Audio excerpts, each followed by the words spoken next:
Welcome to Greenhouse Gurus. My name is Bryson, and I'll be hosting tonight. Thank you so much for taking some time out of your day, whether it's live or whether it's later in the day. We really appreciate you, and really, we created this whole series for you. There's a lot of things about the CEA industry, indoor ag, horticulture in general, that are myths and things that we really want to help dispel. So if you have any questions about any part of the industry, we will do our best to answer it. You can leave it in the live chat. We see those as they come through, both of us do. And so if you have a specific question, it could even be about a house plant that you have and you're struggling to keep it alive. We'll field those as well. That's Sure. going to be Cameron's forte. That's not going to be mine. I will say right now I'm not a grower. So, but yeah, we'll definitely get Cam in on that, and just hang out with us, grab a drink. I'm sipping on like a local whiskey right now. This is called Oak and Eden. So, cheers to everybody, and yeah, let's jump right in, Cameron. Dude, thanks for joining us. First of all, I really appreciate your time as well as a guest. Um, Yeah, thanks for having me. Appreciate yeah, absolutely, man. Let's start with the basics. Just jump in. Tell us your name, where you're at currently, and what you're doing there. it. Okay, so my name is Cameron Grant, and I'm the horticulture lab manager for Tarrant County College at the Northwest campus, and I manage three greenhouses there as well. Okay. So, what exactly does that mean? Like that position, what does a day kind of look like for you? So, actually don't have like a normal day right now because right now we're all the Tarrant County colleges are in the process of developing their five campuses right now. Okay. So they're tearing down buildings and building them up right now. They literally just tore down the horticulture building Oh um, no. back in January, or no, I guess it was back in January, and they tore down one of the greenhouses that we had. But the good thing is that they're rebuilding everything, and we just got a brand new greenhouse built. But right now, I'm in the process of updating our current facilities. So we have three greenhouses. One of them is brand new, has a brand new controller, has all the bells and whistles as far as greenhouses go. And then we have an older greenhouse, which was built back in like I want to say like the 80s or 90s, Wow. and that one needs a lot of love. Like there's ridge vents at the top, Yeah. and now they have motors that control those based off of the climate within the greenhouse. These actually have a pull and chain, so like it's like an old school style greenhouse. Yeah. So I'm in the process of getting a brand new controller installed inside of that greenhouse that has motorized with ridge vents. And then we also have another greenhouse, which is a glass greenhouse, which was built about 6 years ago. Okay. And that one has had its issues with metal and rusting and stuff. So Mm. I'm in the process of trying to replace the wet walls for that one, so that way all three greenhouses that we have will be up to date with that within like the industry standards. So Wow. that's Wow, what man. I'm doing Yeah. right now. Yeah. You've got your hands full for sure, man. Yes, Well, yes, yes. what is the ETA on that? Like, how long do you think it's going to take to kind of bring everything to par?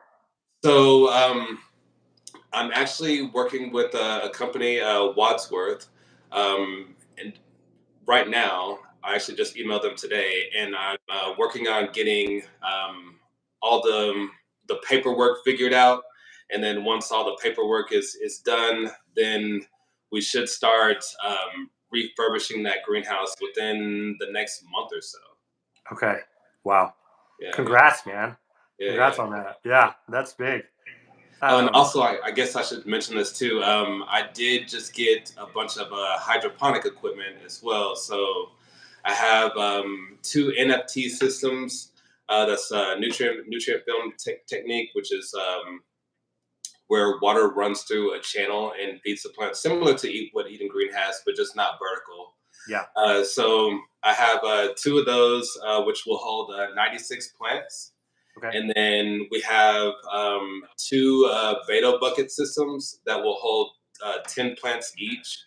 And so for those, I plan on growing peppers in one of them, and then tomatoes in the other one. And then I have also got two 4 plant beta bucket systems, which I plan on growing melons out of as well. Okay. So Nice. yeah, so And I that's stay busy. yeah. So is that under all three of the greenhouses, or is all of that in the one greenhouse? It will be in one greenhouse, Okay. in the brand new greenhouse that we built. But currently, right now, like the reason why it's not set up or anything is like I should have that within like a week or two. Hmm. But right now we're getting ready for a plant sale. So we have a plant sale that goes on April 5th, and that's where all the students they participate in growing the plants out. They prune them, take care of them, all the maintenance, and then and pot them up as well. And then April 5th, the students run a plant sale, and it's really pretty much all by them that do it, Yeah. and they take care of all the guests. They answer questions for all the customers, and all of that money actually goes towards NCLC, which is a National Collegiate Landscaping Competition. And so it pays for the students to take a trip out there, so that way they can gain experience in within the landscaping industry.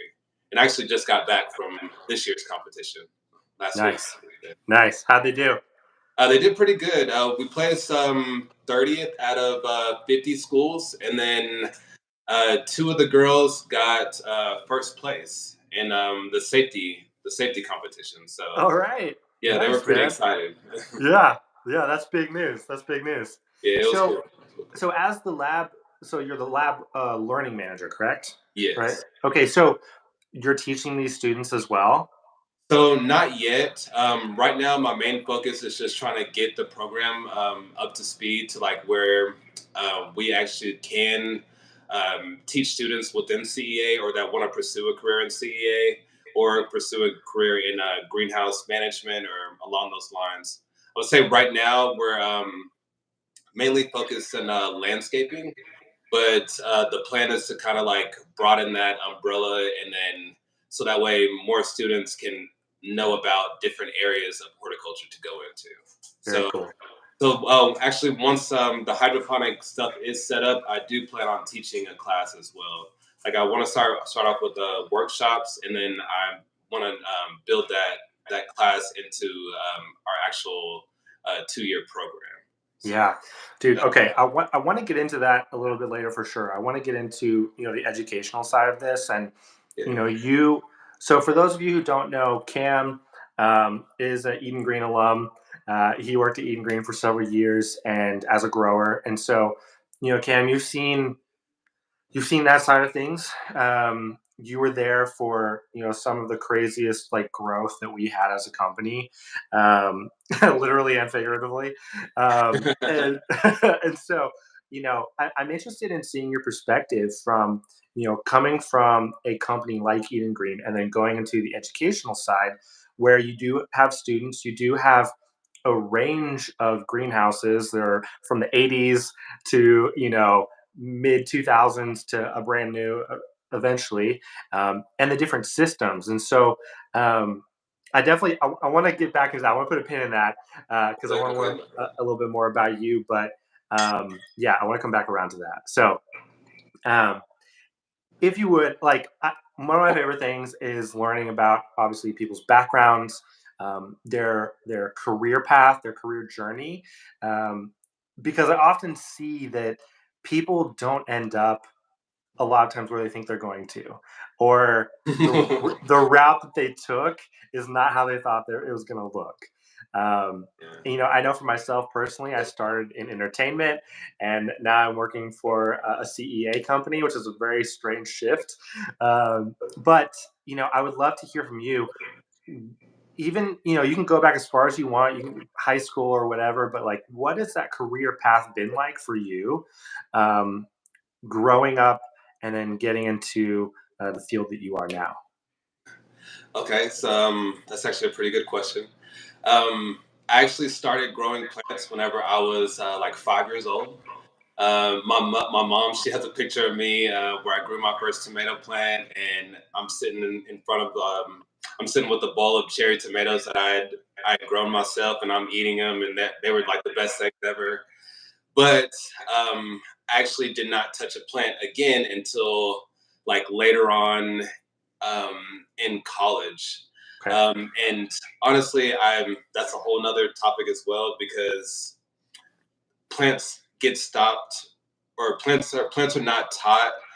I want to say past like third grade, Yeah. so that's a big part of why I didn't even know that I even really was interested in plants anymore uh, Wow. until I actually got to college. I'm a huge golfer, so like I've been around plants like pretty much all my life. I've been playing golf ever since I was about 14 years old. And so I've always like seen plants, but I've kind of had like what they call plant blindness. And so I didn't realize all these plants were around me until I started going back to school, and I was thinking about like what would I like to do, and I was like, okay, I'll pursue a career in landscaping because I wanted to own my own landscaping business. Okay. And so that's whenever I actually started going back to school, and I went to Tarrant County College and the Northwest campus, the one I'm at right now, and I enrolled in their 2 year horticulture program. And my first semester there, I took a botany class, and I that kind of just like blew my mind that like plants work that way, and plants were so complex and they're Yeah. so precise in what they do. Like they know everything about the earth, what's going on, and it's kind of weird, but it's also intriguing as well at the same time. And that's what kind of like really got me into back into plants. And my I spent a year and a half at Tarrant County College, and so my first semester there, I was offered a job from the lab manager at the time, David Cole, and he offered me a job to work in the greenhouses, and that was like my first time ever even being in a greenhouse, and I thought it was like the coolest thing ever, like to have Yeah. like all these different types of plants growing in there. You can control the environment. You can grow all types of tropical plants inside of a greenhouse that you normally just don't get the opportunity to grow as like a homeowner or like in your backyard. And so like that was like really cool to me. And then fast forward to the second semester, I became president of the horticulture club. So then I started getting more involved in like activities around the community. We did a project at a school that my wife actually worked at the time, which was a Title I school, and it was a really cool job because they had um, like a garden literally in the middle of their school. So Cool. it was like the school was in a square shape, Yeah. and then right directly in the middle they had this huge area that was like just a garden that nobody had ever taken care of, nobody had ever done to. Wow. Like there were windows that like looked into the garden. All the classrooms looked into the garden as well, and I thought that was the coolest thing ever, but it wasn't used at all by the Yeah. school, so it was overgrown and everything. So me and like several students, we had a project, and we cleaned that area up, and then planted some new plants. And I actually don't know what happened to that school now. I'm actually kind of curious now, but Yeah. You gotta check it out. Yeah. but yeah. So like I was heavily involved in that, and we also took a tour to a place called Silver Creek Materials, which is they do different types of soil amendments, which is out by White or lake, the lake that's over by the campus. I forgot which lake it's called. By the Northwest campus, but they have a facility over there. And whenever I was talking to one of the guys that was in charge of their compost area.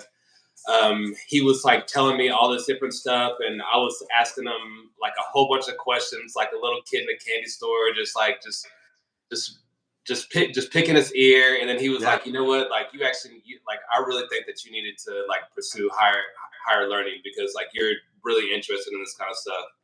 And so that's whenever I kind of like made the decision. I was like, you know what, he's probably right. Like I kind of do want to do more with this.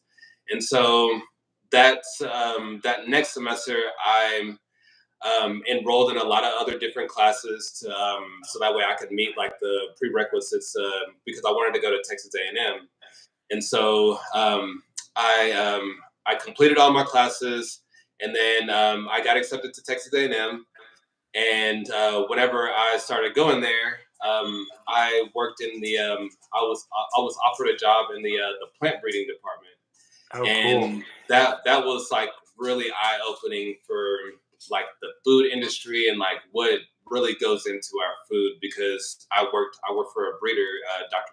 Kevin Crosby, and he was great. He told me a lot of different things about plants and explained a lot of different things, and I had no idea that like this much like thought and like different criterias go into plant breeding because Yeah. I worked with peppers, tomatoes, and melons, Okay. and so I learned a lot about a lot about those different types of fruits and vegetables. And yeah, so like the whole time I was there at Texas A&M for 2.5 years, I worked in the plant breeding department. I also did turf grass research as well, which was pretty interesting. I did it Yeah. on roots, so that was fun. And then yeah, like I never. And actually, so my last semester at Texas A&M, I had to take a class called horticulture as a profession, Okay. and that's where like they like you have to try to like choose like like a career path within horticulture, what you're trying to go into. And at the time, I knew that I wanted to do something in greenhouses, but I really couldn't find like anything like in greenhouses because like in Texas, there really isn't that Yeah. much. Like there's Yeah. not a lot.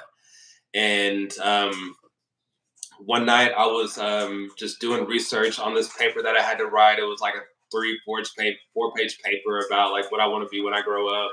And Yeah. so like I found vertical farming, and I was like, vertical farming, like that's pretty cool. And I was like, I've heard about this, but like I didn't think that it was like something that was like already going on. I thought there was like something like, oh hey, in 20 years from now, like you're gonna see a vertical farm.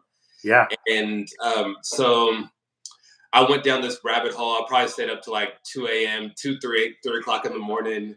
And that's whenever I found Eden Green. And I thought Eden Green was going to be somewhere like in South Texas or somewhere like where I was not ever going to move to. Yeah. And come to find out, it was in Cleburne, Texas.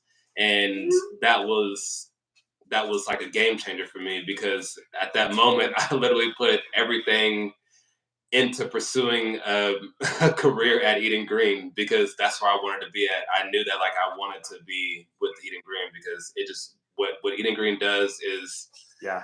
is phenomenal, and it's like it's beyond its time right now. So Yeah. or yeah, so and that's whenever I started applying for Eden Green, and I think I reached out to Aaron. I sent Eddie like two messages on LinkedIn. Nice.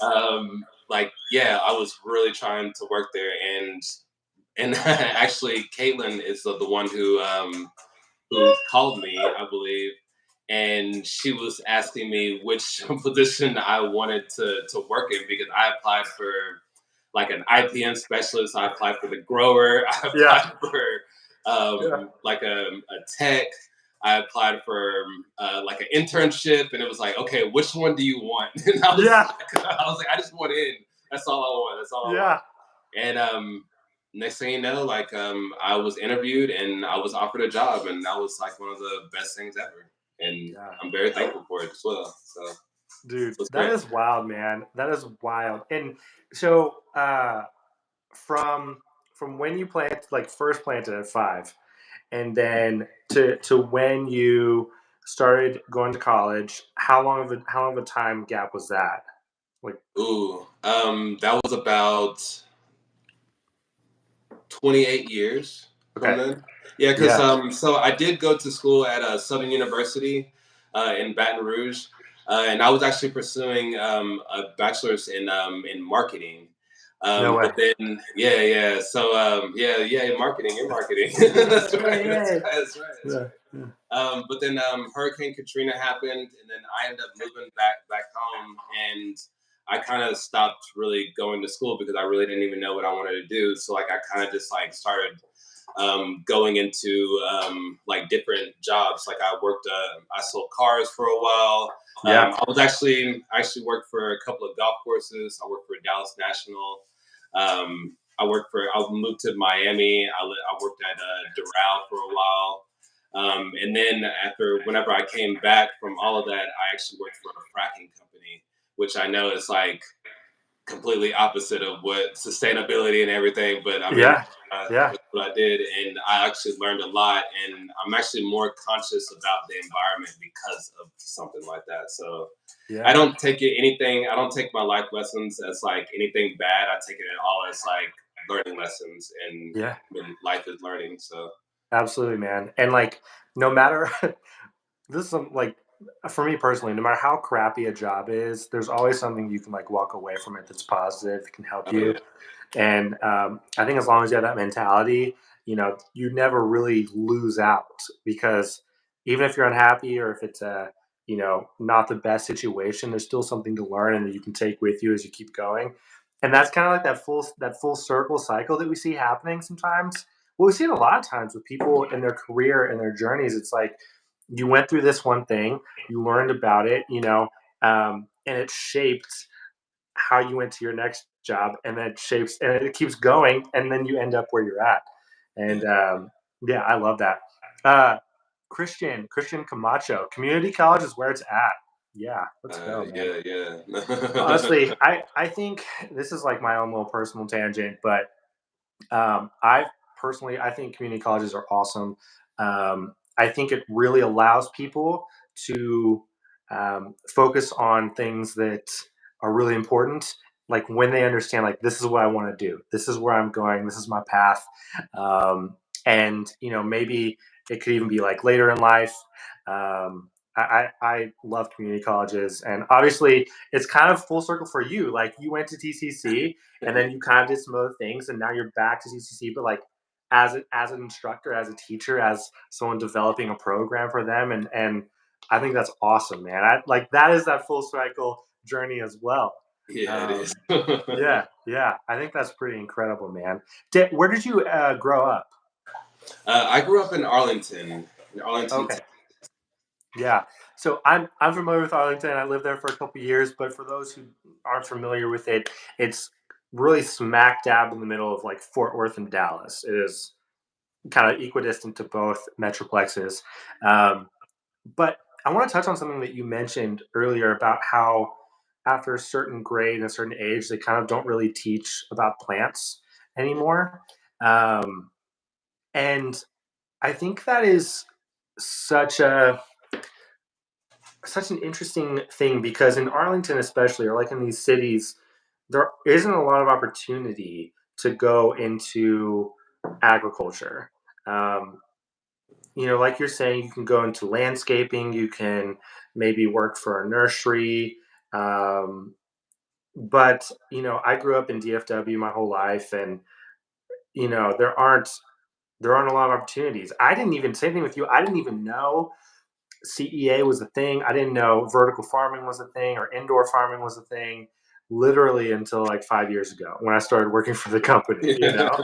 Um, and I think that's one of the big reasons why I love doing these shows, is to kind of educate people and promote what this is and how it works. But um, what do you think could be done or needs to happen in the educational system in those early ages to help children like realize these career opportunities and these career paths, because there's a lot of them and they're pretty unique.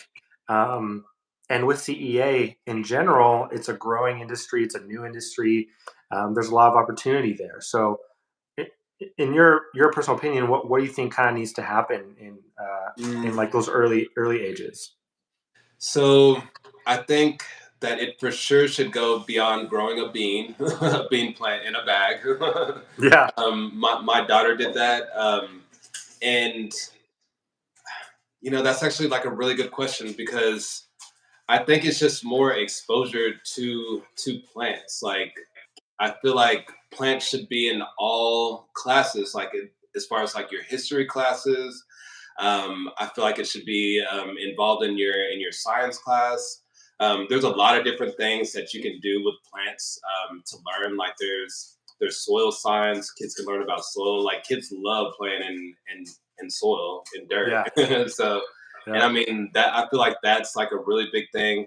Um, but I really don't know what should be done. I just know that like students should be exposed to plants more yeah, because it just seems to go away. Like my daughter's friends, they come over here all the time, and whenever okay, I actually know one thing that could be done.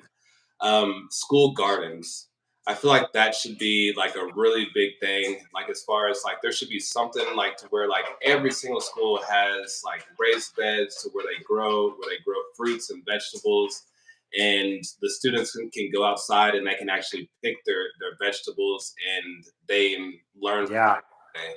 I think that would be really good for like every school to have. Like every school should have a garden. And I know some schools even have greenhouses now, like have small greenhouses, but I don't feel like they're really used a lot.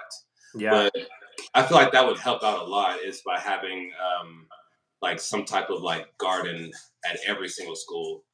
But yeah, like back to what I was saying, like my daughter's friends, they come over here and um, I'm always trying to teach like my kids something about plants, and like whenever they have friends over, I'm always like telling them about plants as well. And like right now, I would say like the most interesting thing that I experienced was right now I'm growing mushrooms. I'm growing shiitake mushrooms, nice, and very I'm cool. growing them in a bag. And my daughter's friend came over here, and I was like, "You want to see a fungus?" And she like looked at me like crazy, like, "What are you doing?" It's like we're growing like mushrooms, and Yeah, it was like her first time ever really seeing a mushroom, and to even see mycelium, because a lot of people, mm, whenever they think about a mushroom, they only think about the fruiting body, like the part that they see yeah, at the top. And there's a whole network underground which grows. And I actually have it right here.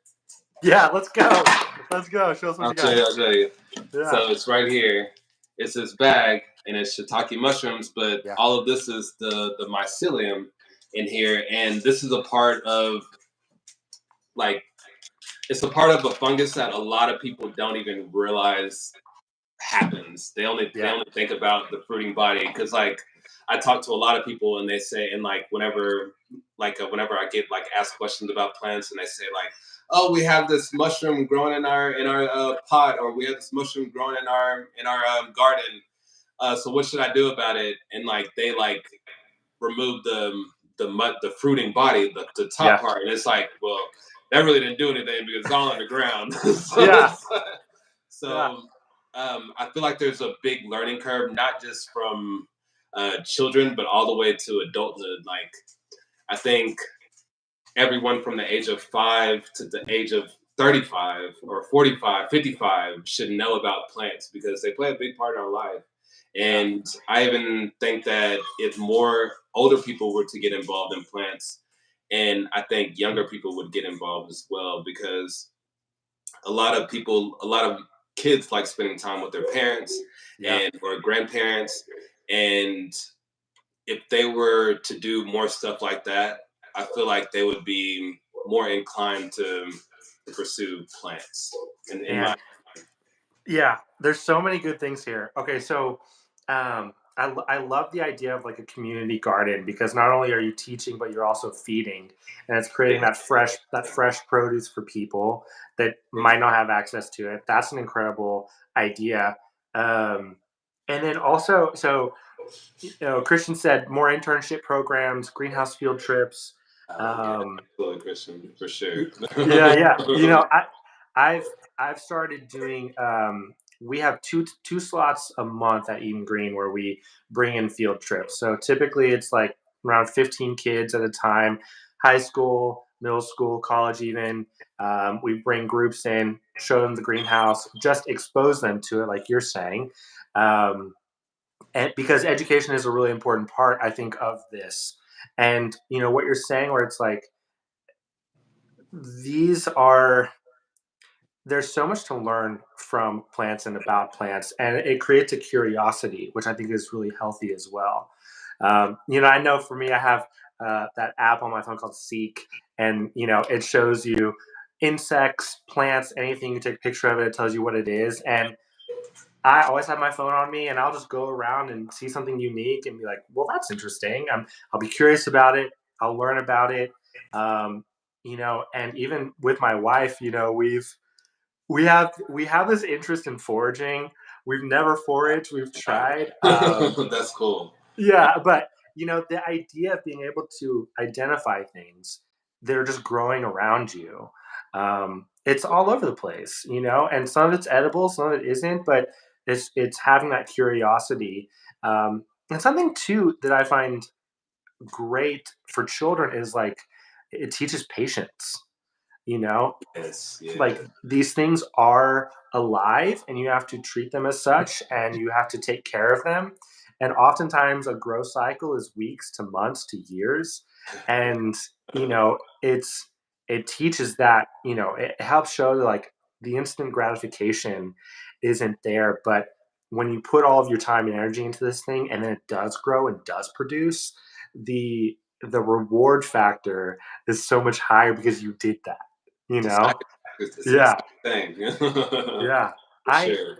That's something that I learned just starting to work at Eden Green and I think that was one of the biggest reasons that I stayed is because it was so rewarding.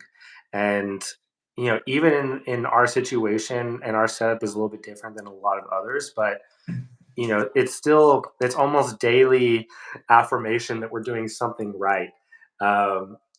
And I don't know. It's super rewarding. I think that's something that a lot of people don't think about when they're thinking about what fields to go into. Um, you know, Horticulture, agriculture, um, especially in a controlled environment situation, there's a lot less risk associated to that in growing things. But I think that reward is always just an incredible part of it.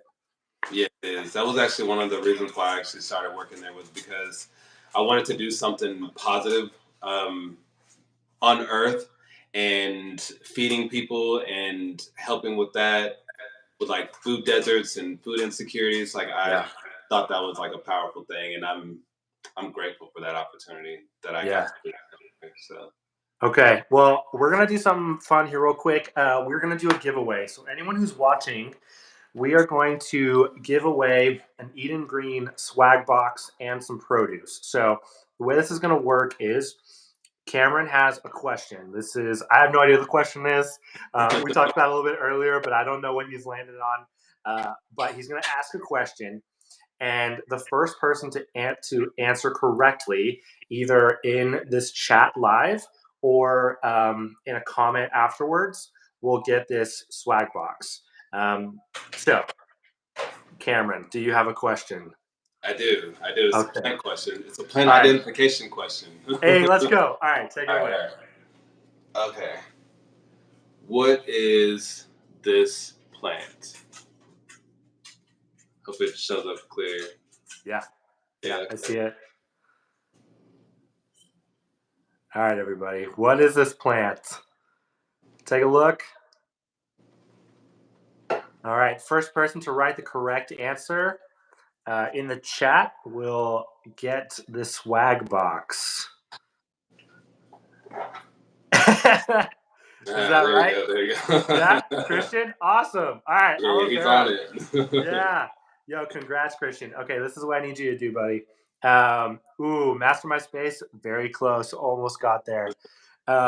Christian, send me um, here. So I run our social medias on Eden Green. So go to our Instagram account and direct message us.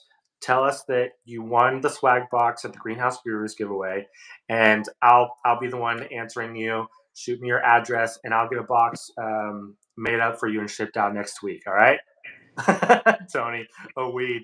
Well, I mean, to some people, maybe, right? Yeah. Awesome. All right, Christian.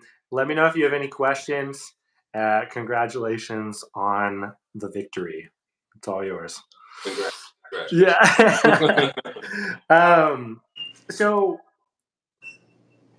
now that you've kind of seen different parts of the industry, and you're back teaching now, and you're back in the college setting, what do you feel are some of the things that we are missing in an educational sense? Or do you feel like there are gaps there that need to be kind of be filled in?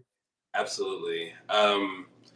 So I guess like the biggest thing for me was learning the importance of irrigation, because a lot of people think that like you can just go out there with like a water hose and like in a watering wand and you can just go out there and water your plants. But whenever it comes to large scale growing, your irrigation has to be, it's like one of like your most important things that you need for in order for your operation to be successful. And so I think learning about different types of pumps for irrigation is very important. Um, and not just for like eating green, like for hydroponics, but Yeah. even just for like your average farmer, because we actually toured a farm in Fort Worth, and they have a well that is connected to a pump, and just learning the concept behind pumps and irrigation, that that changes the game tremendously, because I'm like in my education, I didn't learn about pumps at all. I didn't learn about how like a greenhouse, how water actually gets to the greenhouse, whether it be wells, city water, or from rain barrels, or from collecting water. All of those things like were never really taught or discussed. Okay. Um, I feel like that's important. Learning about different lights and learning about the current trends in horticulture, Yeah. I feel like is very important. Learning about cedars, about like how to, because not every plant is just put in a hole by hand. You know, Yeah. like machines that do this, and a lot of people are don't even know about those. And Wow. so I just feel like there's a lot of different things, like as far as like what is actually used in large scale production. I feel Mm, like that, like, or currently used in large scale production, because a lot of the stuff that I learned from my horticulture classes, they weren't really like outdated, but it was just in concept. It was like just like things that you can do, or things that you should do. It really wasn't taught about like things that is currently going on. Like this yeah. company uses this specific um, fertigation machines. Fertigation, that's another big important thing too. That Yeah. was not really discussed more past um, a dosatron, which is a dosatron is something that you hook up to your water spigot, and you have like a 5 gallon bucket, and it sucks the nutrient concentrate up through the watering hose. So it'll go on like a 1 to 200 ratio, and that's like the most fertigation that I experienced in college at a university. Like Wow. we never talked about like different types of pumps or fertigation systems. So like I think that is something that is like really missing, and I know that like it's not something that like every school can just like have on site. But just like how Christian was saying, was more tours of these types Yeah. of facilities because it's just something people don't know about. And I know that like if I don't know about them and I'm just now learning about them, then I know that like someone that's 18 or 19 going into a career in this field, they really don't know about it either. And so I just think more stuff like that should be taught, like what is actually being used in the industry. Man, that's wild, man. Like a lot of the things that you were naming are core critical components Yeah, of yeah, these growth systems. yeah, And to know that these, the people are going through these training programs and not even learning about them or not even hearing about them is pretty wild to me. It kind of blows my yeah, mind. But I think that shows,